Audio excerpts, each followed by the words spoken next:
President Obama and Secretary Clinton created a vacuum the way they got out of Iraq.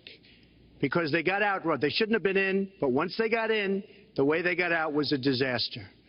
And ISIS was formed. You started the Iran deal. That's another beauty, where you have a country that was ready to fall. I mean, they were doing so badly. They were choking on the sanctions, and now they're going to be actually probably a major power at some point pretty soon. Hillary has experience, but it's bad experience. We have made so many bad deals during the last... So she's got experience, that I agree, but it's bad experience.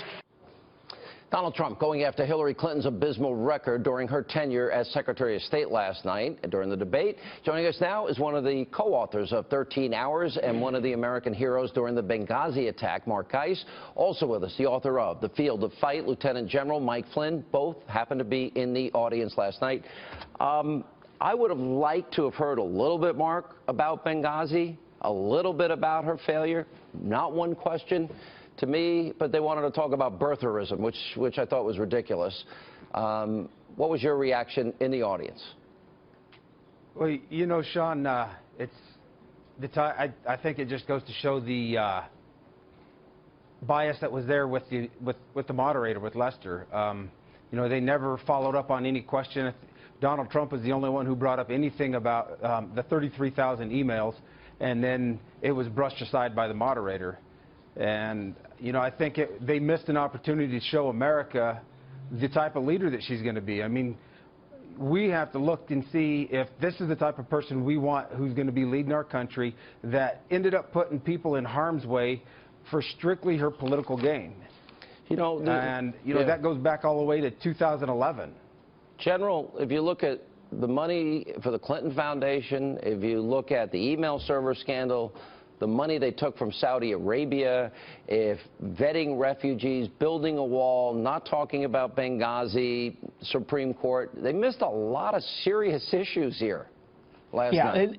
Let's get right down to the brass tacks here, Sean.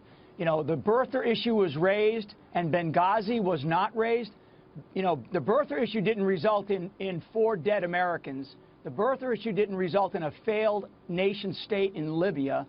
I mean, so for that not to have come up is unbelievable.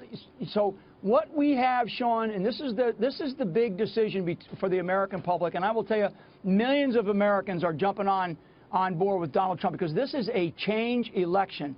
And Donald Trump and millions of Americans are unbound by the past failures of the last 8 years, and the startup of that was where Hillary Clinton was the Secretary of State. I mean, we're talking about a past that has caused the rise of the Islamic State, and now we're talking about the Islamic State-inspired attacks in somewhere around 25 to 30 countries. Now, we don't even know how many, but just an unbelievable. Also, the contribution to numerous failed states, as well as you know, one other aspect, I think, as well as allowing our military to atrophy.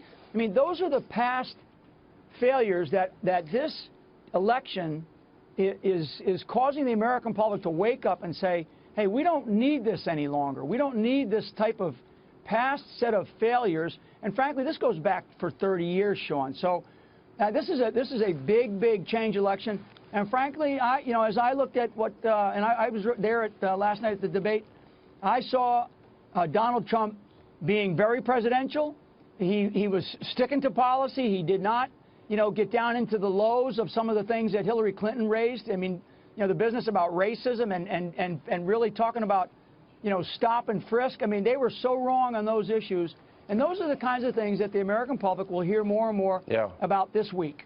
And Lester Holt himself was wrong about stop and frisk. Yeah, he was totally wrong about wrong. Iraq. I mean, he was wrong about the economy. I mean, he got everything wrong. That policy, Sean, that stop and frisk policy is a constitutionally correct policy, and it has led to it has led to a lot of lives not being lost. The judge was thrown off the case, but we're running low on time, guys. Good to see you both. Thank you for being here. Thank you.